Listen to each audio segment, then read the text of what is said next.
Alrighty, pre-show shenanigans.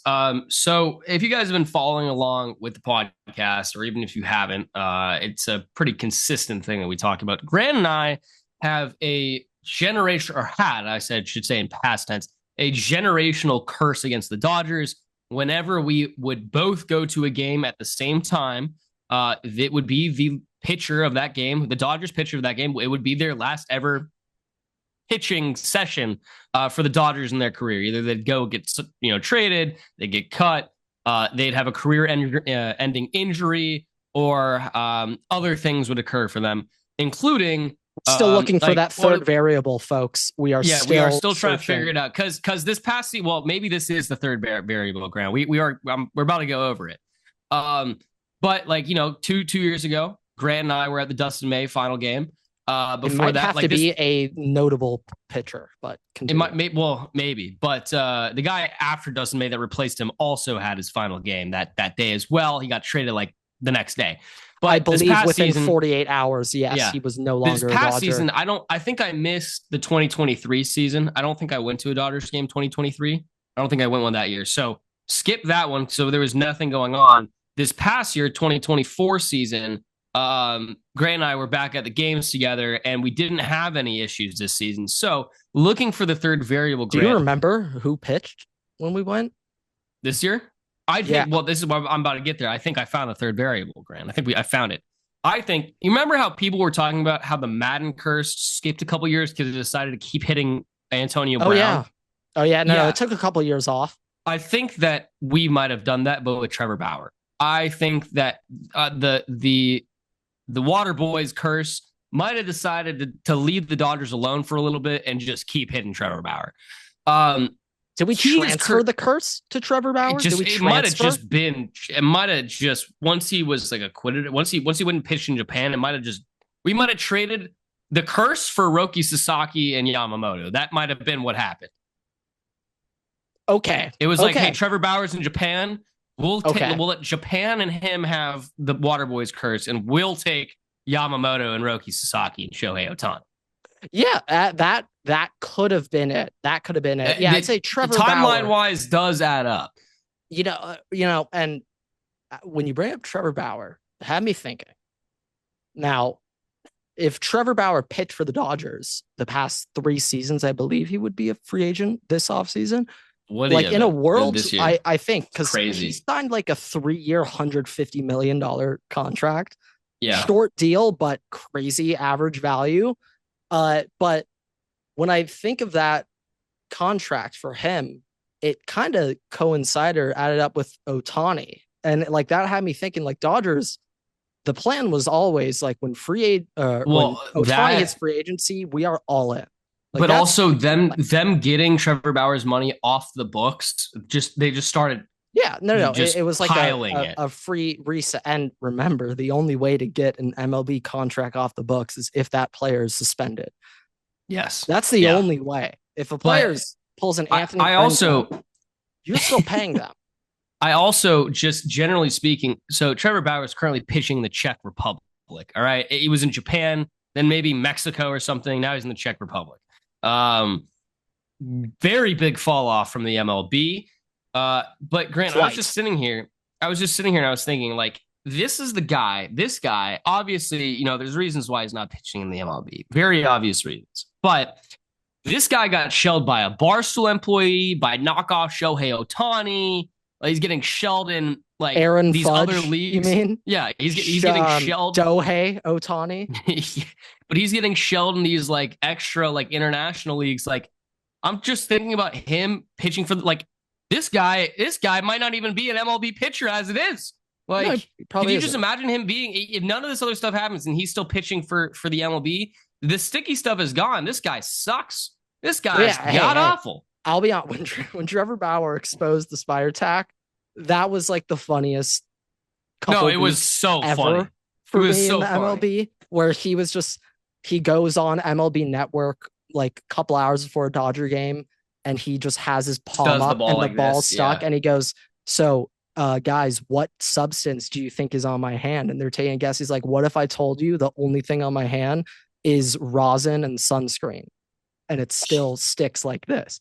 Like, Trevor Bauer's understanding of the special goop was that was one of No, my he had favorite times he ever. had the special goop. Yeah. That was he had it. Well, unless it was Max Kepler. He was going up against Max Kepler. Not it. Did not have it. Did not have it Yeah. on the Indians when he was going up against Kepler.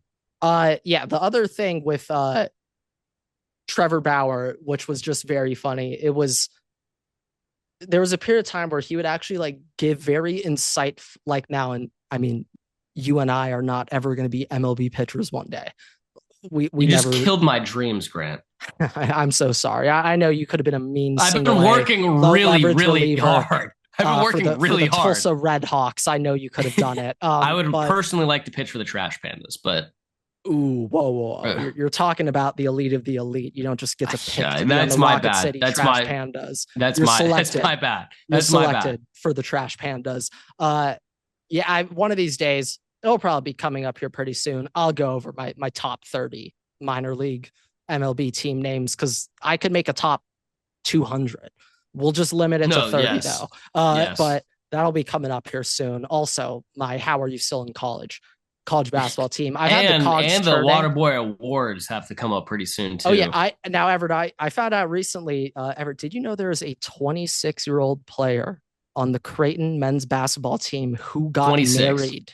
Who got married? I did see somebody getting married. I did see that. I did not know. I believe he also has a son. He will be the team captain. Is he Mormon? Team. No confirmation. No. If you went on a mission trip, maybe I understand it a little bit. What if I told you he is a 6-foot white guard whose job is to shoot free throws? Do you still? You would make me. I would think now he definitely. Are you still okay? Are you still okay with him playing? I think that he really went on a mission trip. That's really what I'm thinking happened here. Well, last year we did have one missionaire. There was one player on the How Are You Still in college basketball team. I did not realize. I just saw a 2-year gap. I thought he was just in college. Not on the basketball team, but just went to college. Well, I thought maybe he was just a normal student and then tried on his junior year. Like, hey, let me walk on. Hey, we commend the, tip of the cap. Tip of the cap. And that's I was what thinking he of actually do. How J.R. Smith played golf at like Morehead State. Like, he's got eligibility left. So yeah. That just had the cogs spinning in my head. Do I technically have any eligibility left, or do you lose any eligibility for being a member? Being in grad school? Well, forget grad school. I'm just saying, just as a member, student worker for the football team, would that have anything to do with eligibility? No. Is eligibility related to your actual years in college or related to years legitimately played? I don't think the NCAA even knows the answer to that question. So great question. I think I have a COVID year, technically, either way. I have a COVID year. So I still have one more year. I have a COVID year. Yeah. But I feel like it's by years in college. I feel like that's the standard you'd have to go. I feel like you can't go 4 years in college and then come back because you didn't play a sport and then decide you just got really good at a sport and come back 10 years later. I think you can do that. I think if you have years of eligibility left, yes. But I think that if you let's say that you go through all 4 years of your degree, right? You have that COVID year, you could come back and do that COVID year. But if you go through all 4 years, I feel like that takes off the 4 years. Also, help me out here. If you are a grad student on any college athletic team, you technically don't need to be in an enrolled program. If you could still be on the team and not be a student, right? No, you were in a program. You will be taking some classes, I believe. Like maybe Alabama, maybe Ohio State do it differently. I was about to say, I think we do it differently up in Columbus. I think we have a different protocol. I think we have a different standard of operation up in Columbus. Because there's a lot of programs, at least here, that are 1 year, so they just throw you in a 1 year thing. You get a master's. Fair. But we're in that dead period of the year when it comes to sports. It has been a battle. It has been a struggle trying to get great information and I'll be honest, I might just have to rewatch Cars to see Lightning McQueen take on the Piston Cup to get some excitement out here. It appears as if Chargers are hiring Michigan coaches right now to their Currently. staff. Oh, Thank you, Jim Harbaugh. He's a Michigan man through and through. through and through, doing the Lord's work for you on multiple fronts. Yep. Got to stay loyal to his guys. Got to tip the cap to coach. But I'd say, anything else on this pre-show that sparked my interest over the weekend? One thing kind of caught my attention. I didn't watch any of it, but the Grammys in general, all these like award shows and stuff.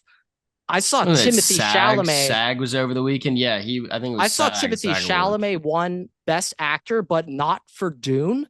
So was it which movie? He had a couple. Was it the Bob Dylan one? Yeah, but I thought Dune was supposed to be up for all these awards. He should have won one for Dune.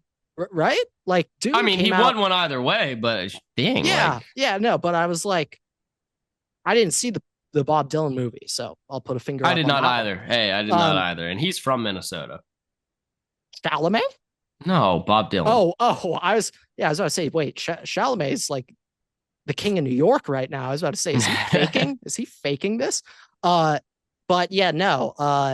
I was just thinking Grammys. They're I don't even understand what's the big deal, or not Grammys. It was the other one. SAGs. Emmys. Or SAGs. Or there's one other name. They're all the same.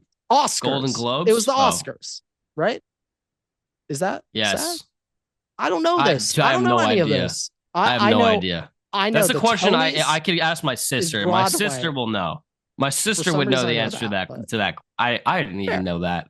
I know the Razzies. I knew that. I got the Razzies. I know what those are. Can't say I'm familiar with the Razzies. It's like the awards for the worst performances in movies of the year. Oh, now I think I'd be a little bit more interested in that list. Because I know, for the most part, from what it sounds like that not one year, Madame Web should have just swept the whole. Yeah, apparently not many people actually show up, but Halle Berry, 1 year, it was like 2006. I would imagine it's an unofficial award. I would imagine it's not recognized by the Screen Actors Guild. Probably I know not, what SAG. No. I know what SAG stands for. Screen Actors Guild. Yeah, I know my Hollywood. But yeah, that's gonna do it for the pre-show. Time to do a jam-packed episode, folks. What is going on, everybody? Welcome back to another episode of the Waterboy Podcast. Today's episode 295. And spring training is back. Luka Doncic has officially arrived as a Los Angeles Laker, and a formal notice, a rest in peace to any mention of hockey on this podcast for the foreseeable future. So that what I just said in that last sentence, that's the last time you'll hear about that sport for a while. After this sentence, unless somehow the Wild or Kings make it to the Stanley Cup. I'll be honest, if the Kings make it to the Stanley Cup, I don't think I will be giving any coverage on it. You may, I will not be, but the Wild make it, there will be coverage. Let's put it that way. Someone could be affiliated with us, maybe producing content for the Kings if they won the Stanley Cup. Big if, though, like big if. If only way I would really go out of my way to have Stanley Cup content on here is if we somehow got the Stanley Cup for an afternoon and got to make our own Gatorade in the Stanley Cup. Then I'd do it. That's it, though. Yeah, that might change it. Nothing else. If we could make our own Waterboy Gatorade in the Stanley Cup, yeah, we might have to have a Gatorade mixing competition between the two of us and see. One of us should blow the other out of the water, and if one Waterboy doesn't, oh boy. We have a controversy on our hands, big time. Yeah, we could have a major controversy here over at Waterboy Incorporated. But right now, we're in that dead period of the sports world. Biggest thing I'd say that caught my attention this weekend was Luka Doncic and the Lakers, and he dropped 32 on the Nuggets. Lakers were, I believe, 1-13 in their last 14 against the Nuggets. Finally beating them with Luka. I've like had a little bit of time to sit and think on it, and it's just like, the Mark Williams trade gets canceled, gets called off. And with that, like Jackson Hayes is the starting center for the Lakers. You probably shouldn't expect much out of the Lakers with that as their five, but just general vibes. Keep in mind, Laker basketball, Showtime Lakers. We're here. It's an entertainment. Okay, that's what the Lakers are. Source of entertainment to the city. And Luka Doncic and LeBron is just like a notch less entertaining than Kobe and Shaq. Like it's crazy. Like they are. I knew it was special when my dad, who I'm not sure if he's followed the Los Angeles Lakers closely since Kobe Powell, and even he was like, I might need to get back in. Like if we have Luka, like I might need to get back in. I think if they find, because obviously Luka has been known for his alley-oop, like, set up passes, like that's what he did on the Mavs, right? LeBron's not going to be here forever. If they find a 4 or a 5, like a big 4 or 5, to add to this team, even with LeBron here, maybe that's going to be here after LeBron retires. You got Showtime Lakers. They're back. But they need that. The Lakers also have always been a combo, like point guard, shooting guard with a 4 or 5. So, Everett, what you're telling me is in a few years when LeBron retires and Victor Wembanyama signs with the Lakers, league's over. Is that what you're telling me?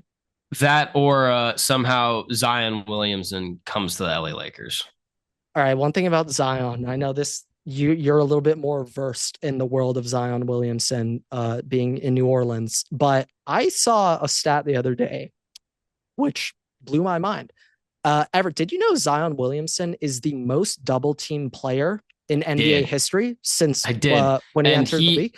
He was like, what was the second part? It goes one step further. The second part is the gap in double team rate from Zion Williamson to the second most double team player in the NBA is equivalent between the rate percentage difference between the second most double team player in the NBA and the 100th most. Well, I thought there was also a third part of that stat where it was like Zion Williamson is like the 4th or 5th fastest person to reach a certain point total too. Oh, yeah. I thought that was also fastest player in NBA history to reach however many points. Just crazy considering he's missed an obscene amount of time. Oh yeah. No. I believe it's in games played, so not years or anything. So it helps, but still, like. Well, how old is he right now? 25? Under 24. He's like a year older than us. 23. 24. Born in 2000, Grant. Yeah, he's young. Very young. Yeah, if you ask me, that guy, I feel like that guy's like 28 right now. No, that's one thing. I was talking this recently about shout out longtime recurring guests, Aiden and Chad. I was saying, like, NBA ages are just so strange because an 8-year vet in the NBA, I put vet in quote terms, an 8-year vet is probably 27 years old because they entered the league at 19. Yeah. Could be 26. And you think about that and you're just like guys in the NBA, the age you hit your second contract, you're probably like 27. I'm sorry. Third contract. Third. There you go. Second extension. I mean, like your third contract, you're 27. Your second it's also contract, why, you're 23. it's why we have so many of these prolific players in the league for so long. Which is a really good thing for the entertainment of the sport. No, like it's a basketball thing where it's like, hey, like basketball is a sport where if you are that good, number one pick at 19 years old, by the time they're 23, they're already a top 10 player on the planet. Yeah, I'm just thinking. So let's say LeBron retires 2 years from now. I saw a post, by the way. I think this extends LeBron's longevity. No, I do too, but I did see a post from 2023. And it said it was just a forecast. Like LeBron's last ring will be Luka's first ring. LeBron, after the game's over, will take the crown off of his head and put it on Luka's. And then he'll announce his retirement immediately after the game. And this was in 2023. Keep in mind, Luka is still on the Mavs. Would he put the crown on Bronny first before Luka? No. Okay. Just asking. Crown on Luka. Just asking. All right. Okay. But this is in 2023, Grant. This is 2 years ago. This is before any mention of any possible, not even mention. There wasn't even a mention that Luka was going to be on the Lakers, right? So This was 2 years ago saying, hey, 5 hours before the trade, there was no public mention Luka was on the this is Lakers. 2 years ago. Luka's still on the Mavs. Um, you know, that to me was crazy. Pre And Luka NBA Finals last year too. yeah, no, crazy to say that. And it's not out of the picture. But like, could he tell? Like, dude, if LeBron rides out in the sunset with a ring and he does the whole thing, he takes the crown off of his head and he puts it on a Luka's head, and then announces retirement. That might be the best. Like, that's like a one of those old sport movies where they might be my favorite frame. moment in as a fan ever if I saw. No, like that. that will be the very end. Like I think I've sent you this where it's like, okay, when LeBron retires and it's like a kind of a makeup clip of like they're playing like Tovlo in the background, like gotta stay high, like it cuts right where he like dunks the ball. Great clip. Phenomenal. I'll have to find it and send it to you. It's actually like pretty cool. But that would be like the last thing in it is him putting the crown on somebody. It's like they're teasing Thanos essentially from the MCU. It's a post credit scene. It's a post credit scene on the highlight clip. But okay, well, let's say LeBron retires in 2 years. Who is possibly a candidate that the Lakers will manage to get that becomes that Pau Gasol, becomes that Shaq, that second tier combo with Luka? As you being real, being legitimately like realistic. Yeah, Wembanyama's not going to happen. Yeah, so being realistic, that I just thought of that I actually think could happen. Paolo Banchero when he's up. I think Paolo. I just don't. I don't think that he might be. I don't know if he's in like that like mix because Paolo. Paolo's nice, Everett. Paolo's right no. But I'm saying the mix. I'm thinking of the guy very young, but no, I know. But I'm thinking of a guy that's like Paolo, like Shaq, like who Luka liked to play with on the Mavs, where they're just kind of all going for short, like, dunks, alley-oops, like very close thing. Paolo is not really one of those guys. Paolo's mid-court, maybe, like, he's not going up for all these alley-oops that Luka would kind of be feeding. Paolo would, like, right now, Paolo, and this is actually surprising, dude's actually, like, a really good ISO player, and, like, Paolo can like dribble the basketball, which is kind of horrifying to think. But I think what would make Paolo great with Luka is that he's that physical presence, that bigger physical presence that can take some of the driving load off of Luka. Like right now with LeBron, like LeBron's longevity just got extended a season or maybe two, just because let's say LeBron's playing 33, 32 minutes a night for, I don't know, 14 minutes of that time, he can just sit and do nothing because Luka is doing Luka. And like now LeBron of his minutes, at least a quarter of his minutes are now like, hey, sit in the corner, LeBron. Like Luka is on the team. Like he's getting to shoot. Now I'm saying this, and this is not on the same tier at all, but this is just straight up for like the hype and the cloud of the player. Grant, what if it's just Naz Reid? What if Naz Reid becomes that role? I'm not sure if Naz Reid is capable of becoming that role, but if Naz Reid was the third guy, yeah. You'd be feeling pretty nice. No, sign me up as third guy. Like right now, the Lakers, they're 1 through 4 options. Now I'm 1 through 4. Okay, you give as much weight to that fourth score as the third and the second. Yeah. Lakers have the best 1 through 4 options in the NBA. Luka, LeBron, Reeves, and then Rui.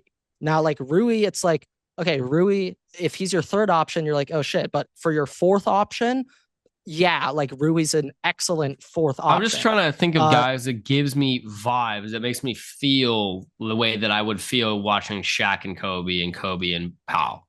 The only answer would be Wembanyama. I don't think that's possible. Another possibility, but I don't think it'll happen. If this team got rid of him, I would be laughing. But Evan Mobley. I was looking at him. I'll be honest. I was looking at if the Cavs got rid of Evan Mobley, I would be laughing at them, and I'd feel bad for all of my Ohio State, Cleveland Cav fans that I know on Twitter. I'd feel awful, but that's a guy that could work with Luka quite well. Yeah, I mean, like, a lot of these guys, the other problem is a lot of these guys are older, so it doesn't necessarily pair in that same way. Yeah, or Um, the guy to partner with Luca is currently playing for the Blue Duke Blue Devils, Devils. and There his you name go. is Cooper Flag. Holy shit. Yeah, unfortunately, there's a non-zero chance that he ends up going to the Spurs, Grant. Cooper Um, Flag. yeah, yeah. I don't. Well, ooh, they Him could. or maybe the Pelicans too is also a potential team that's going to be up there. Keep in I mean, mind a healthy Zion with Luca. I mean, holy shit, holy that shit, holy shit. Oh my I god. legitimately think that that's a possibility. I think the Pelicans aren't going to be relevant for a pretty long time. If I'm the Pelicans, I'm 100% shopping Zion. Like if someone's willing to give me 3 or 4 firsts, like No, yeah, send that in. 100%, Get that hundred paperwork percent. done, Adam Silver. Get it done. The only downside is if he actually is healthy and stays healthy. But I just think for the sport, that would just be so fun to actually watch. Yeah. Um, I think though, Paolo could be a really interesting option. He could be an interesting piece. When you just say big men in general though, as I'm looking through these, like I'm there thinking aren't actual many. like I know There I'm aren't thinking many. actual bigger guys. All these guys are pretty skinny, pretty quick kind of players. It doesn't really match up with the same way that you think of a power of Shaq Yeah, well, here, or like, even the size of LeBron. To be honest, like yeah, like for a Shaq or a Pal, like they're both.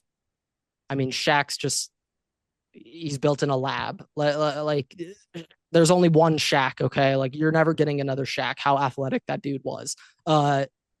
Like Wemby's our closest thing to a crazy dominant big man, but like I just think they're that Shaq build dominant, powerful, strong center that's not in demand anymore in the NBA. Like you want your center to be able to go pop threes if need be.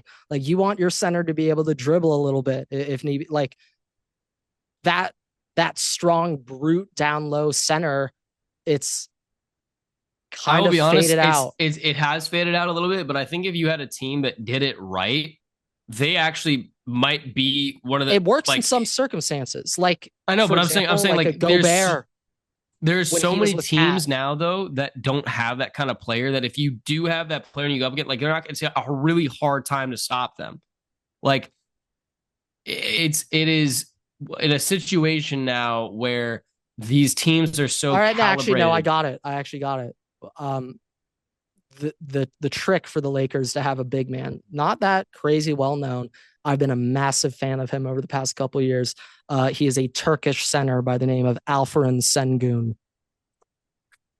Now I know what I just said. You're sitting there and you're just like, what the hell did Grant just? Who the hell? They drafted who? The Kristaps Porzingis me? Who did you just say?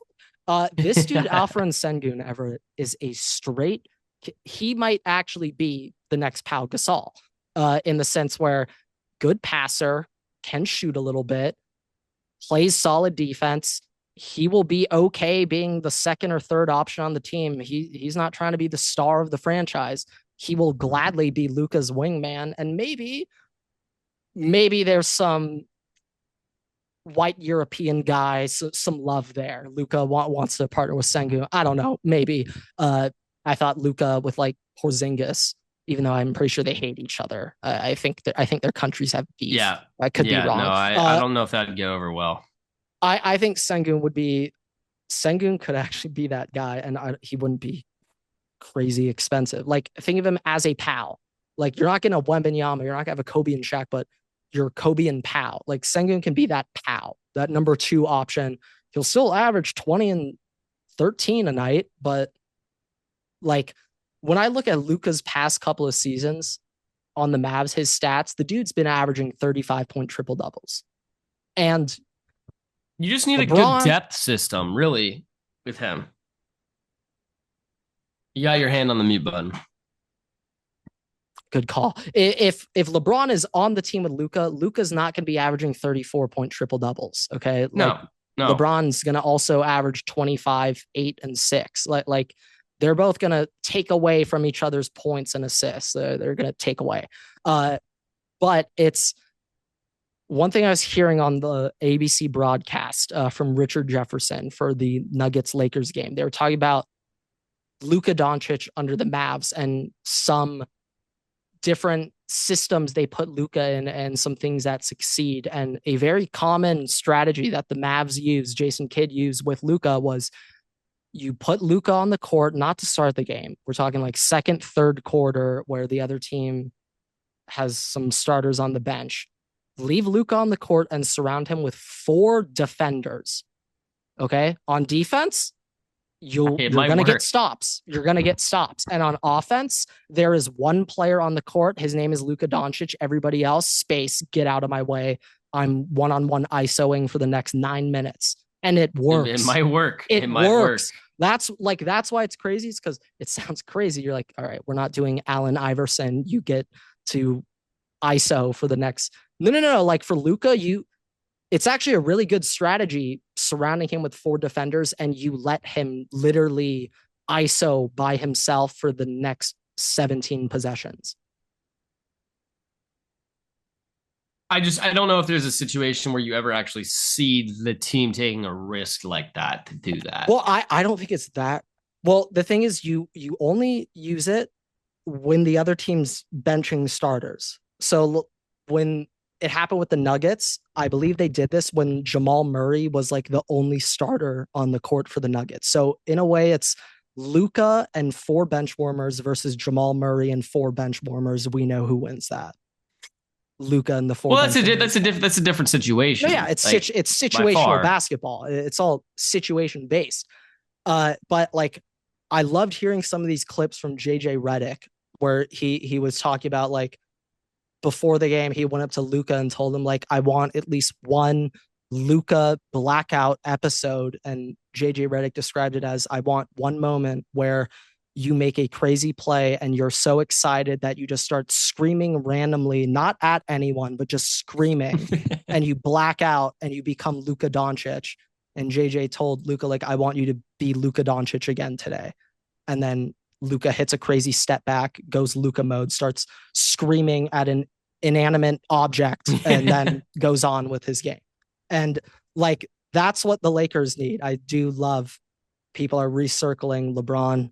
His famous quote when Kevin Love got traded to the Cavs, LeBron tweeted out, stop trying to fit out and fit in. When mega uber viral is the only thing anyone talked about, start of that Cavs run. And then recently, LeBron got quoted telling Luka, stop trying to fit in, fit out. So told the exact opposite to Luka. Exact opposite. And I think we're starting to see Luka fit out a little bit. And that's what the Lakers are going to need out of him. Like, what makes him special is like he can by himself just go put up a 19-point quarter and nobody else on the offense. Well, he did put up a 70-point game last year. Yeah, no, I mean he's unreal. He is one of the greatest. Yeah, so hold on real quick. So ever. you know how everybody was like, oh, do like the best Lakers team of all time, and they always some people just put AD at the 5 there.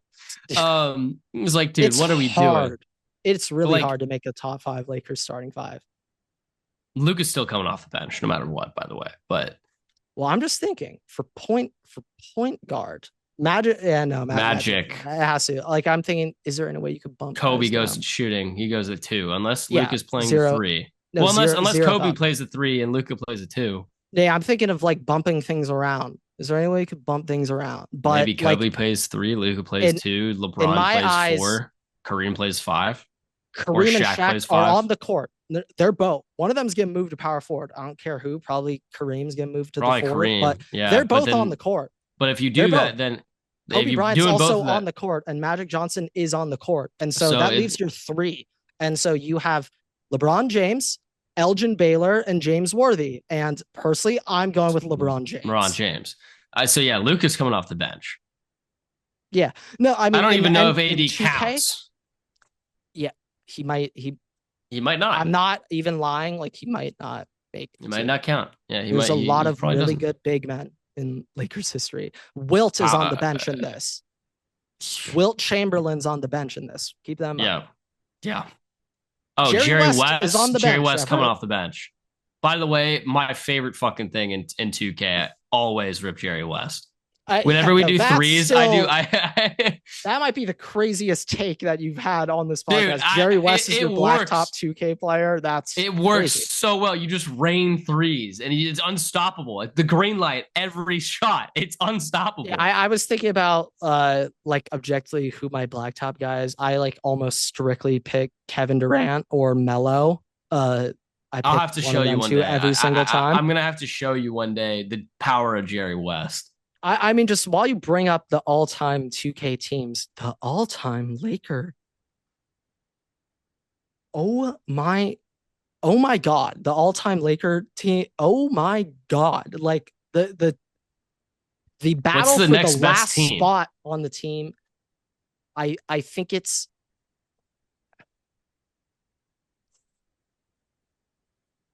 I was gonna say like Pistons. I was gonna say Celtics, but I was thinking of championships. I was thinking just more so. It might have to be Celtics. I was maybe saying the Pistons, like the OG, like throwback Pistons team. Well, I mean, here's. Are we sure it's not the Golden State Warriors, because they would still have Wilt technically on theirs? They have Steph. They have KD. They got Chris Mullen. They got we're talking a young Monte Ellis. Oh, okay, no, I just said Monte Ellis. Now that team's getting shit on by the Lakers. Shit on by the Lakers. It probably it's not would be fair how it probably dominant. would be the Celtics next. It has to be. Larry Bird is on there. It would probably be Celtics. It could be the Spurs. Kawhi, Duncan, Tim Robinson, Tony Parker, Manu. Yeah. Just a lot of guys. In his 76ers, no. I'm only thinking 76ers because of AI.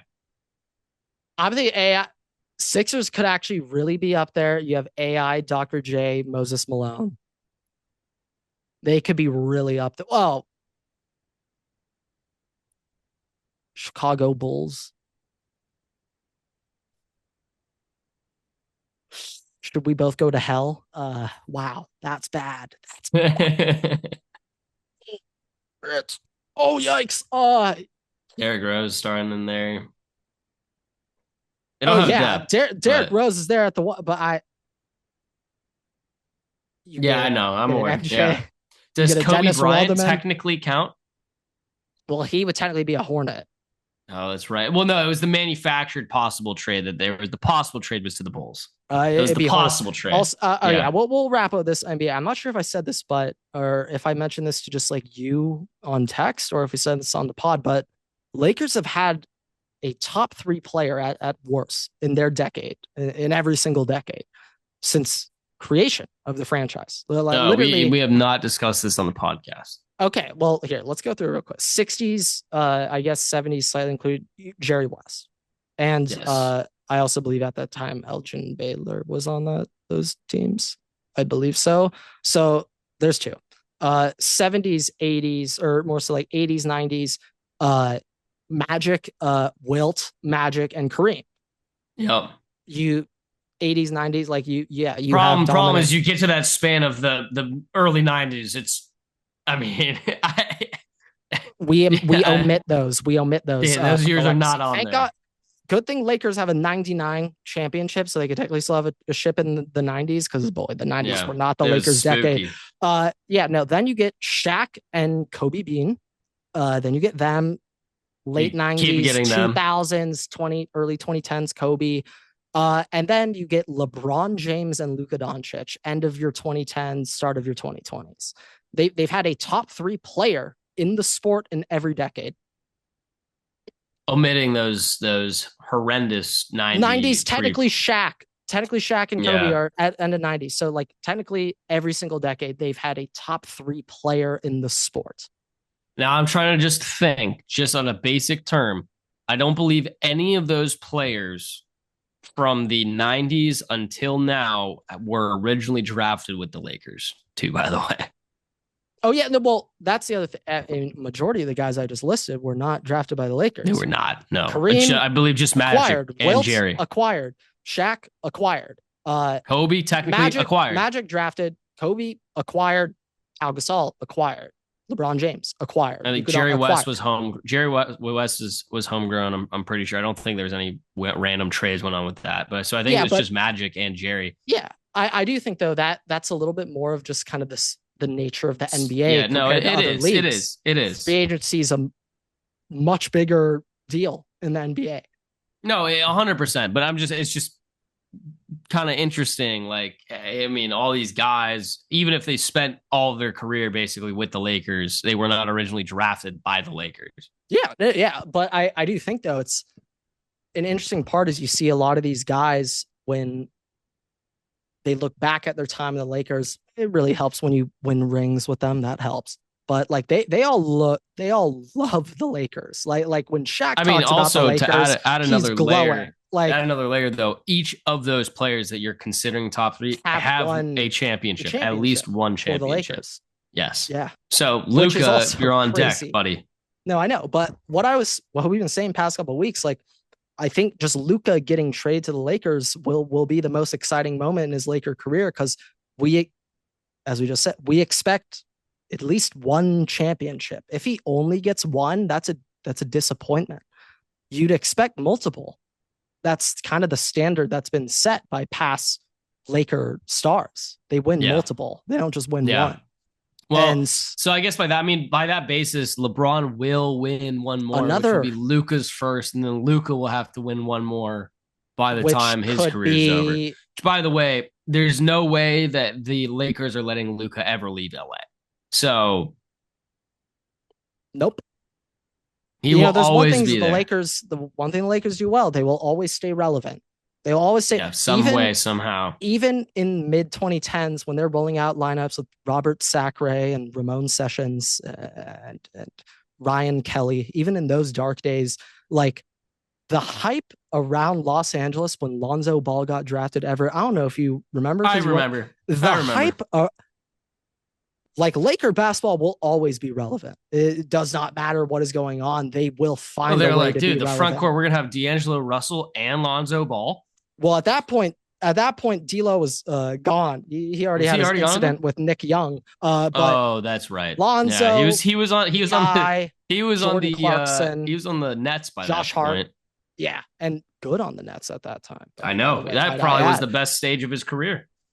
It was if he stays on the Nets and gets D'Angelo, he might be worth a 9-figure contract if he stays in Brooklyn, Everett. 9-figure contract if he stays. But yeah, NBA, it's been kind of fun, like following it for like the first time in years, for us. I'd say I could not tell you the last time I like.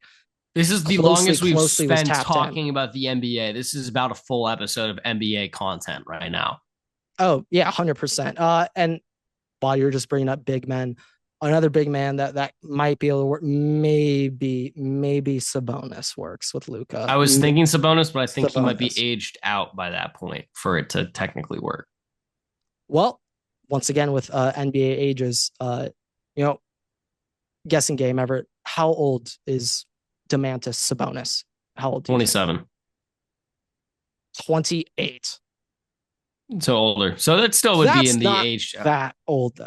But let's say 2 years from now, when we're talking about it, 2 years from now, 30 years old. I think that's the timeline we're projecting. I think he's slightly more okay because he's like your unathletic. When is he a free agent?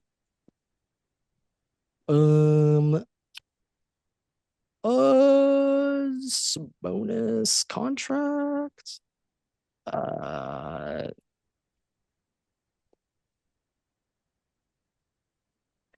He is a free agent in. Oh, he just signed an extension. Not happening. Yeah, not happening. Not happening. Not happening. Well, Kings did just trade De'Aaron Fox. You never know. True. You never know. But the Kings need somebody to light the beam. Well, I don't know if Domantas Sabonis is enough to light the beam. Can he light the beam? No. Everett, if they hold on to Domantas Sabonis, they may not be lighting the beam for another 30 years. They have Zach LaVine and DeMar DeRozan. Oh. Yikes. Yeah, that team can't shoot. And Malik Monk. I'm a big fan. He I'm a he big can fan. shoot. He can shoot. I'm a big fan. I'm a big fan of Monk. That'll be my guy for a while. But And yeah, Keegan no. Murray. Yeah, that is the NBA update. I guess And Jonas Valanciunas. Jonas Valanciunas. Yeah, okay. Last little thing. I guess we'd say a little spring training baseball stuff and Well, I whatnot. mean, you missed the biggest baseball news, arguably, of the whole week, Grant. Oh yeah. I forgot. You wanna say it? Yeah, the New York Yankees got smacked so hard in the World Series that they've decided to no longer ban facial hair below the lip, Grant. Yeah, all right. I've got a strong opinion on this. I've seen a lot recently, just past couple of years, ton of people, you know, going after the Yankees for this facial hair rule. They'll point Been at in effect, Garrett by the way, Cole. had been in effect for 49 years. So it's not been an entire, franchise thing. It's only been in effect for 49 years. The Yankee facial The hair facial hair rule. rule only been in effect for 49 years. Oh, I thought that was since been part of No, the club forever. I at least read that. I could have been wrong, but when it came out, they were saying the rule that's been in effect for 49 years. No, maybe it was just a gentleman's agreement beforehand, then they made it a policy. But at least as an actual rule, it only been in effect for 49 Yeah, years. I'll say this, maybe a cold take on my end, but I actually kind of really liked the Yankees facial hair rule. I thought it was a cool little thing that made them the I Yankees. And I thought it was a I personally fun. liked it. I thought it was a fun kind of like gentleman kind of like thing. Like, oh, only in baseball, only the Yankees have this. It makes it unique. At the same time, And it it is feeds into the stupid. stereotype It of is asshole extremely Yankees. They're stupid. like, no fit, no, shave it. Like, that's You so know what they really Yankee. should have done? They should have Like, said, "Hey, we're switching it. No longer can you have hair above the lip. Only below the lip. Only below the lip's allowed." everyone has to be bald.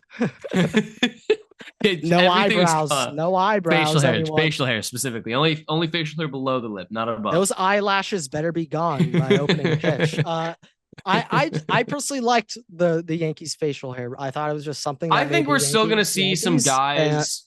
I think we're still gonna see some guys taking like, you know, yeah, I mean, following it because I yeah, like I can't imagine Aaron Judge with a beard. I also think that it's going to be kind of carried on. Like, there's going to be some guys who like I really don't want to shave, and they probably won't, or some guys that like clearly look stupid with shaved like facial hair, like look like a child. Shout out Garrett Cole. Um, yeah. But I think there's going to be other guys be like, hey, this has been a Yankees tradition. It's not required of us, but let's kind of carry it on, kind of deal. Yeah, It I is like just, that part. yeah, it is just funny. I feel like that's what makes it better, though. If it's not a policy, but the players and the teams just decide Oh, to a carry it thousand on. percent.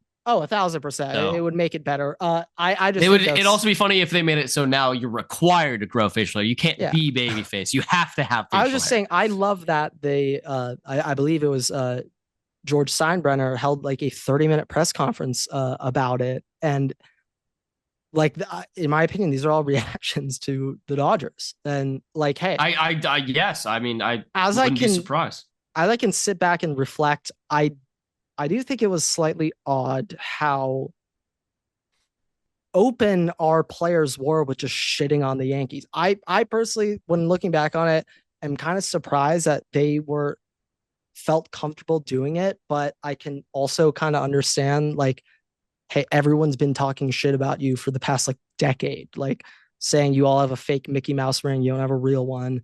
And like I can Yeah. understand that emotion just being let out. There's like screw all of you. Like we know we were one of the best teams and I mean, I now you can't say anything. personally, But I think it adds like, okay, is it professional? Maybe not, but I think it brings back a bit of the competitiveness that a lot of sports have been missing over the last decade or so.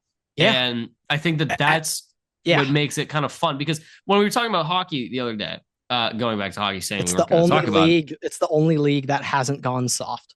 but that's why there's a unique competitiveness in hockey that you only get from that sport. And it's all those guys are shit talking everybody. Like during the game, you can like the ultimate shit talk is he's punching the other guy during the game. Another thing which And I just kind of realized, like in hockey, like I haven't seen any fans of teams complaining that their player, like I heard there's a good amount of players on Team USA, Team Canada who will miss the rest of the NHL season because they played these past 2 weeks when they were hurt, and Probably. they will miss the rest of the season.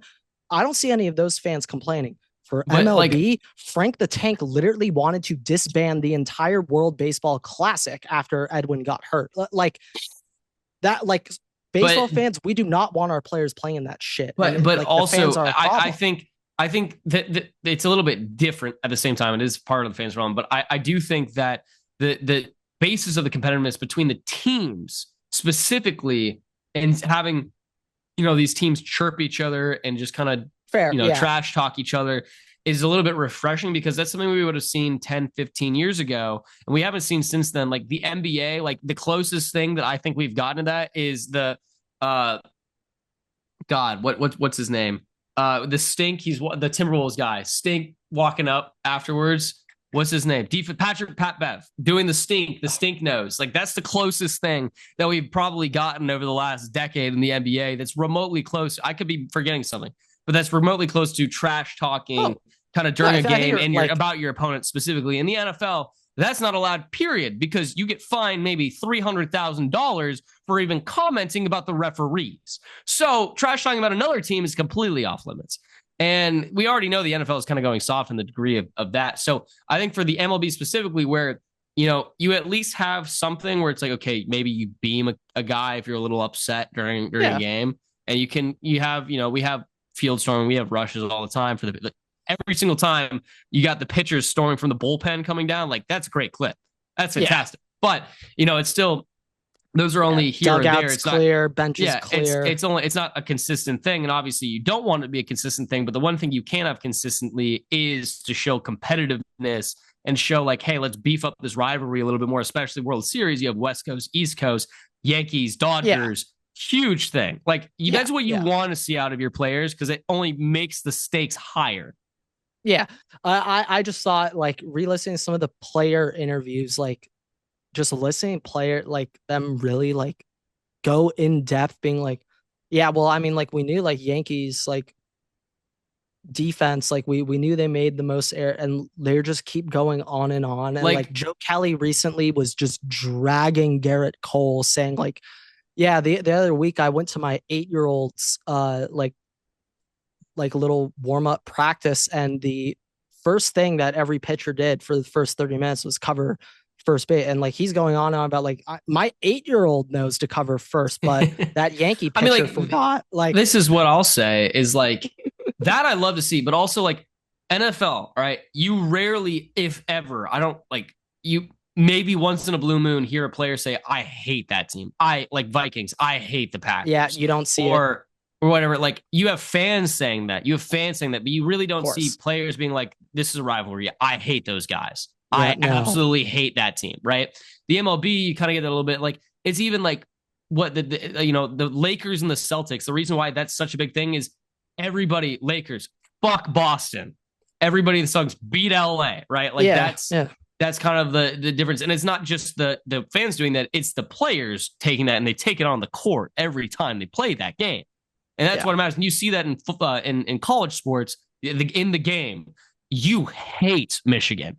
The players hate Michigan. Michigan hates Ohio State, right?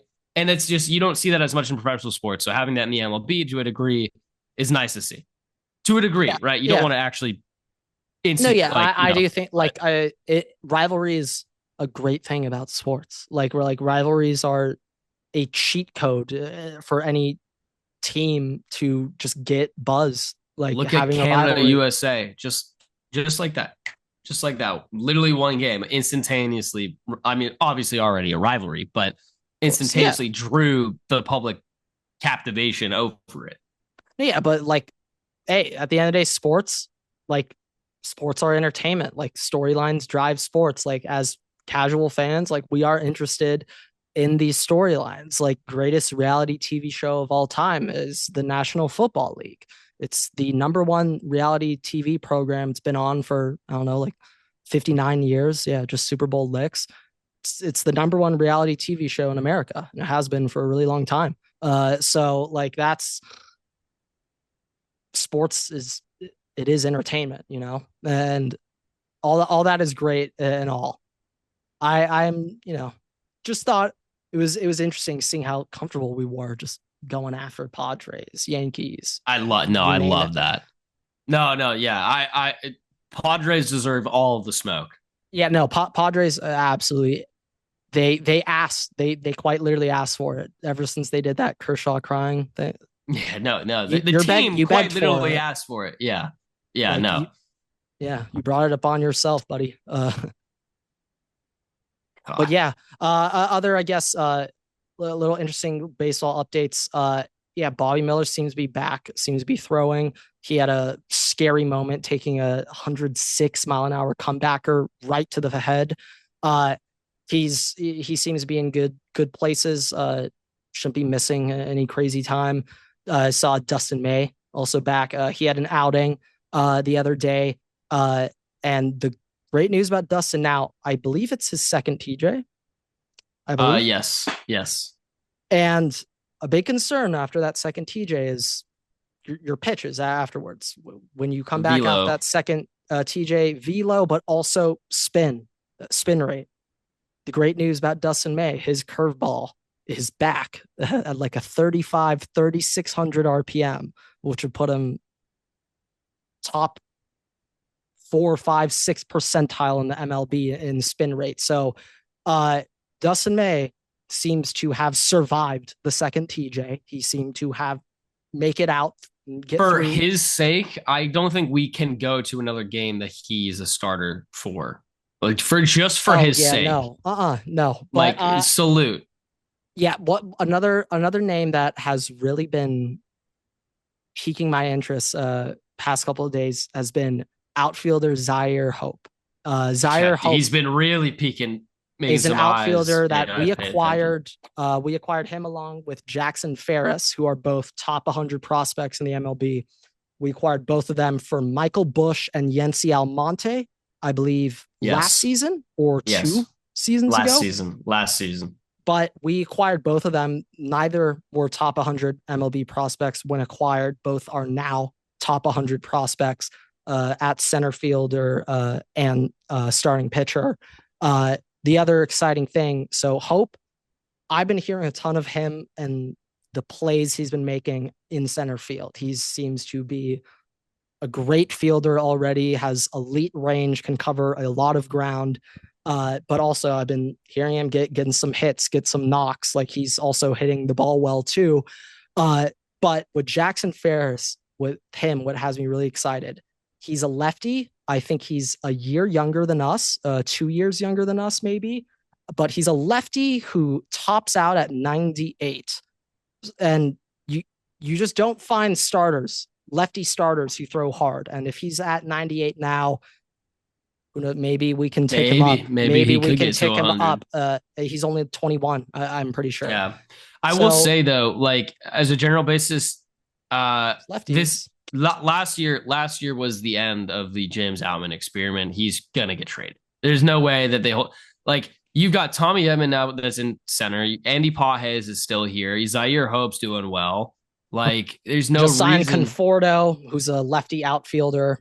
Yeah, but he's in left field right now. I'm just thinking straight. Who's playing center right now? But Well, just either way, outfielders in general. outfielders in general. Mookie's still out there, obviously. They also just announced Hyseung Kim, our new Yeah, second baseman. They're going to give him some and reps at Teo center. and Teo too. He's back. Yeah, like Teoscar, the one thing I want to keep mentioning, like he played the most innings for us last year, and I think that's because we had him in left. Not that stressful on the body. But the point is, I he's need still better Teo. than James Outman at a given basis out of left field. Oh yeah, yes. So that's what I'm saying. I'm saying on an average basis, yes. like the James Outman is gonna get shipped off. Like it's inevitable at this point. There's better prospects behind him. There's better players in front of him. There's no like he's gonna be sitting in your AAA for the next 5 years.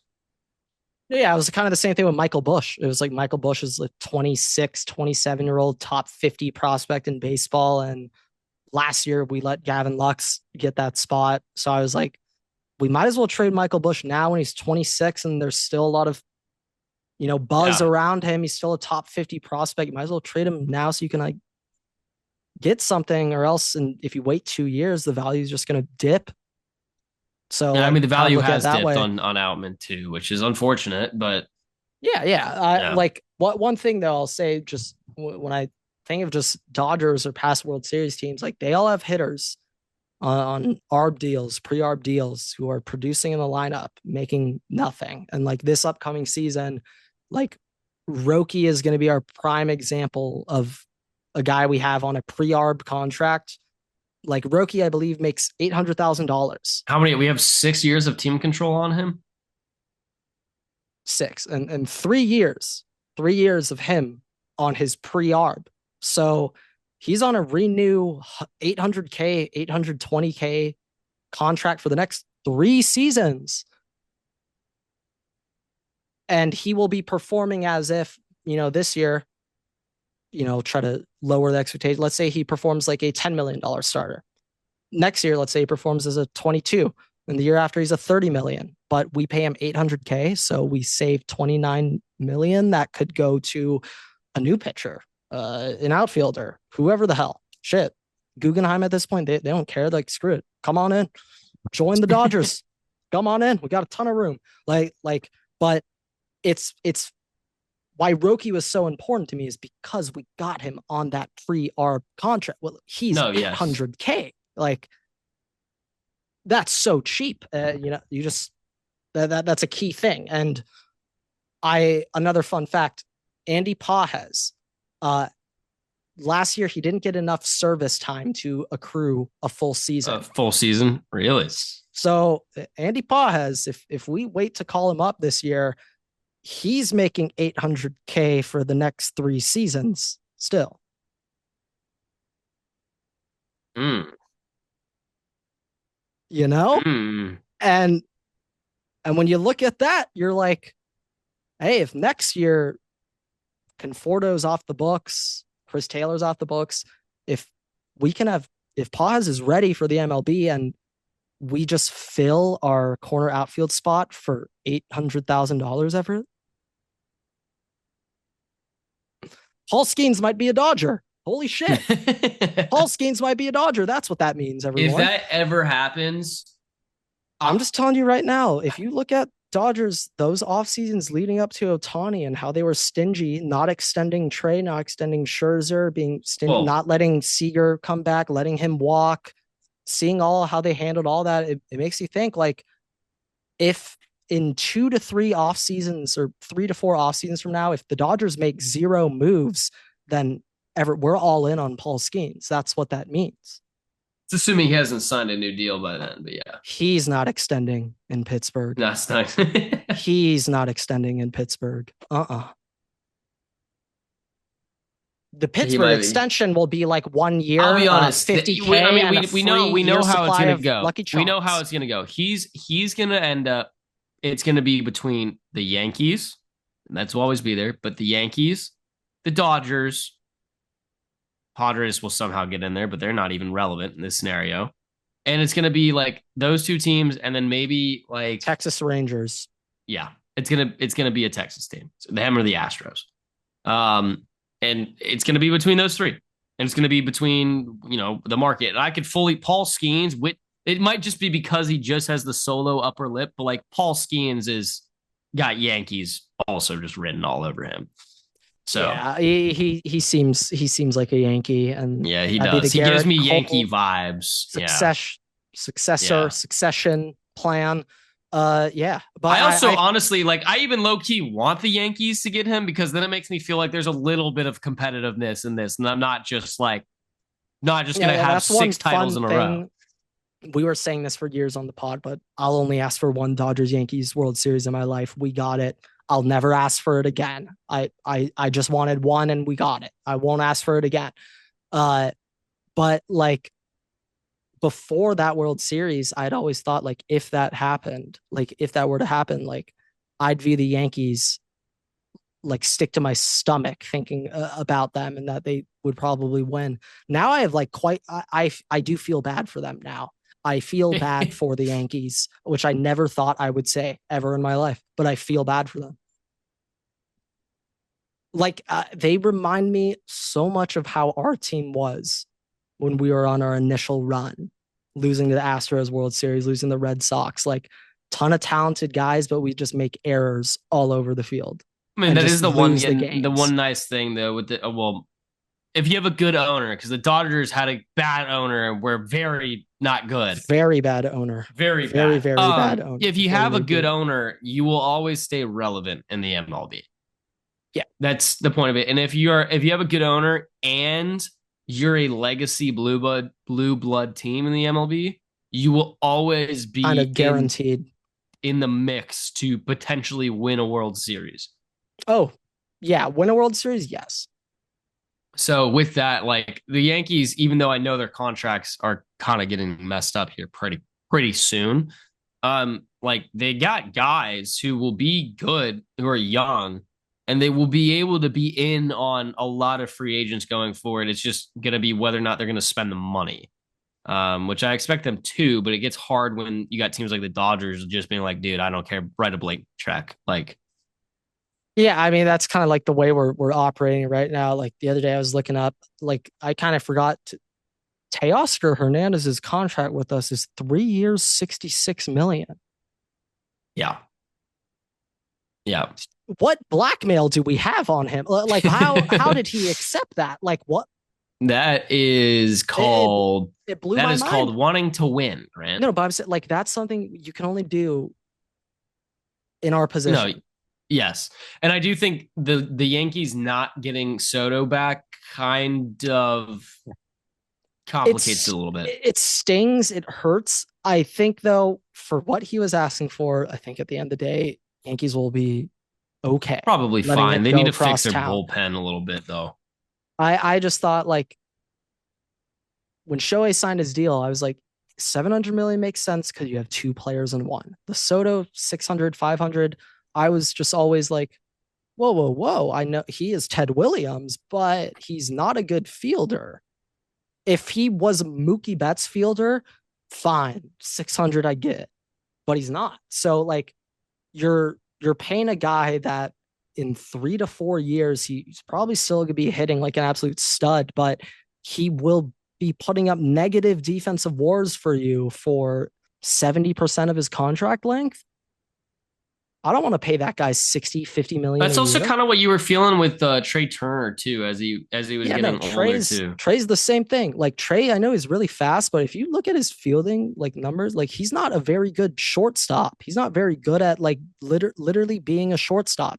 Sure, he has the maybe the best range in the history of the sport at short. He could cover the most balls, but is he going to make the play even though he can get there? Probably not. He's probably screwing up the throw. I mean, he can get there, get his glove on it, but he's not saving you and he's not getting you an out. And like for him, it was just he profiles horribly. Like he's an elite fastball hitter, about to hit 30, speedy guy, not a power guy. You want to give him 300 million? You're going to regret it in about 3 years.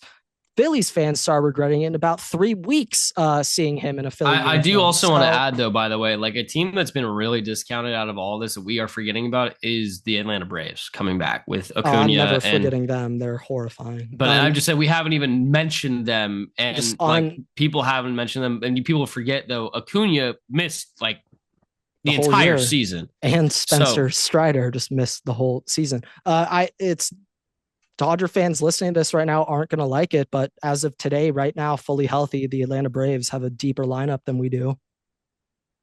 And you might be amazed to hear that, by the way. That may offend you. You might actually be very surprised to hear that.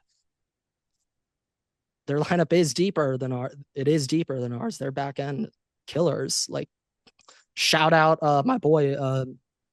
Holy shit, I'm blanking on his name. My center fielder on the Braves, not Michael Taylor. Holy shit, why am I blanking on him? It'll come to me in a second. He's on ransom. Absolute disgusting. Ozzy Albies literally is being blackmailed. Acuna is also currently being blackmailed. I think Austin Riley is the only guy on the team that like has a fair contract for his value. Probably paying too much for him. Well, after last season, they are probably paying too much, but like come playoff time, Austin Riley is one man that nightmares in my in my mind from Austin Riley, the shit that he would do to us. But yeah, no, it's that. God, I'm blanking on the center field. Not Michael Brantley. Shit, it'll come to me eventually. Michael Bush. Uh, no, they have killers though. They have killers in their lineup. They are deep, and they're also like pitching. It's not as strong as us. We have the Michael best Harris. starting. Michael Harris, there he is. That dude's like a year older than us ever, and I think he signed like an 8-year, $70 million contract last season. Yeah, just real quick though, like they have Chris Sale too. Don't forget that. Who won Cy Young last year? Yeah, don't forget that. Sean Murphy's still there. Matt Olson still there. They just signed Juris Action, whatever the fuck is it, Profar from the Padres. Just signed Profar, and you know Profar's against us. Yeah. Profar's putting up an 820 OPS in that. Michael series. Harris is there. Orlando Arcia is there. You have Marcelo Zuna there, who's a axe murderer right now. He's so good. Dude, like the lineup top to bottom is like obviously you're thinking names like okay, Dodgers, Shohei Ohtani, Mookie Betts, Freddie Freeman. Like names 1 through 4, 1 through 3 names. I know, and it's always relevancy. But top to bottom, the Braves are a absolute Death Star lineup. And pitcher wise, yeah, okay, the Dodgers have probably a better overall. I would say it's staff. The best starting pitching staff in the history of the sport. Like the Dodgers, the Dodgers do, but don't discount who the Braves have right now. Yeah, and remember, hey, playoff, we shorten these down. Like there are 3 starters in mind in the playoffs. Like we had 3 starters last year. That's all you have in mind. The Braves 3, they go up with anybody. Okay, Fried, Sale, and then I believe the Braves 3rd. Wait, what are you talking about? Just starting pitchers like Chris Sale, Strider, Fried. Fried's gone. Fried's on the Yankees. That's why I was confused. That's why I was confused why you're listing Max Fried. The third. Reynaldo was Lopez. I saying Fried? Yeah, you were saying. I was saying Fried. No, not Fried. Grant Holmes. Strider, Sale. They have one other dog. Spencer Schwellenbach.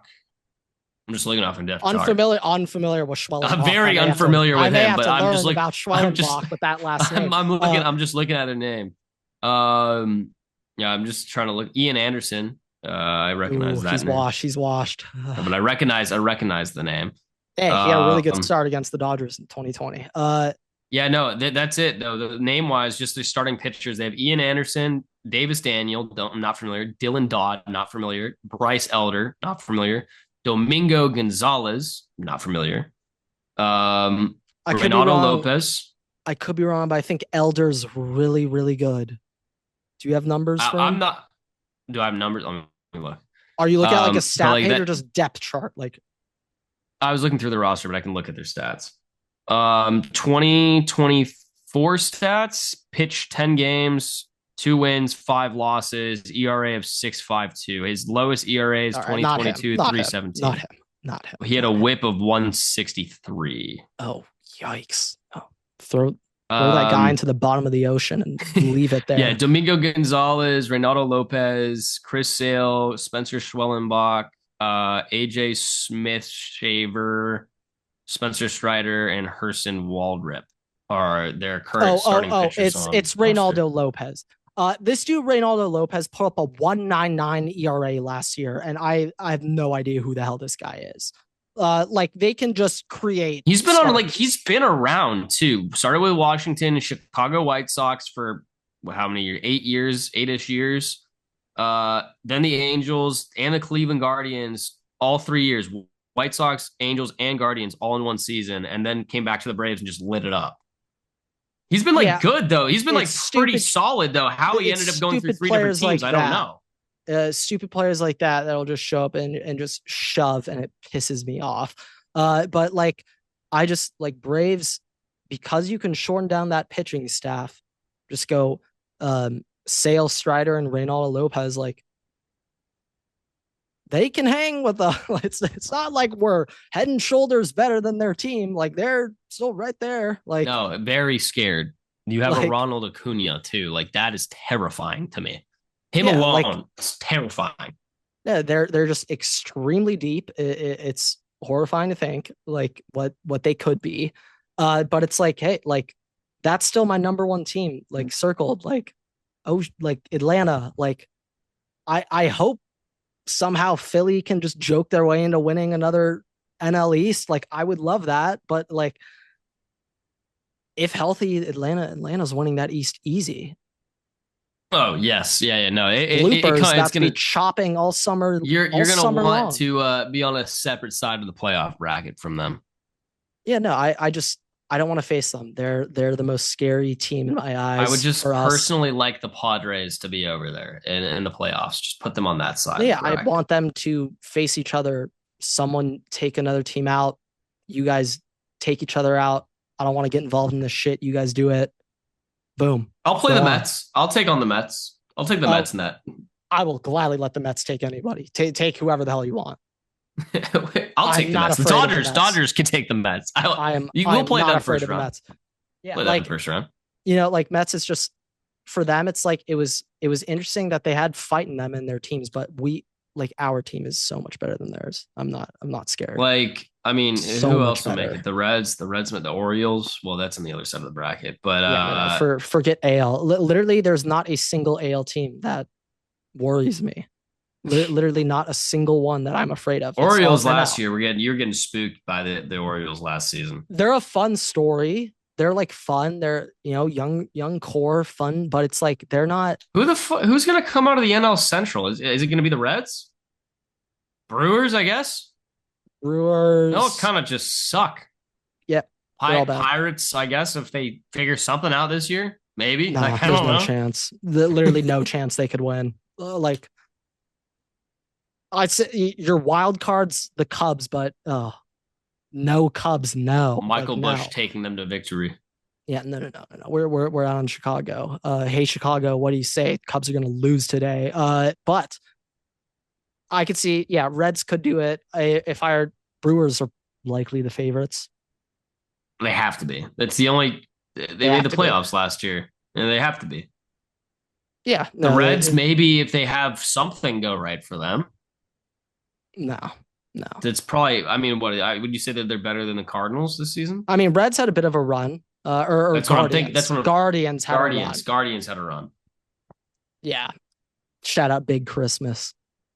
Noel, the goat, the goat. But yeah. Yeah, MLB right now. we'll probably wrap up here though. This is a good spot to wrap it up. So thank you guys so much for watching, listening. Rate us 5 stars. You can find us on Spotify, TikTok, YouTube, Twitter, and on Instagram at Waterboy Pod. You can follow me and Grant on Twitter at Everstakes and at Waterboy Grant. We post new episodes every week on YouTube and all podcast platforms. Make sure to subscribe and turn on notifications so you don't miss a single episode. We also post exclusive content on Instagram and on TikTok. So make sure to check us out there as well. And with that, we'll see you guys in the next episode. Waterboys out.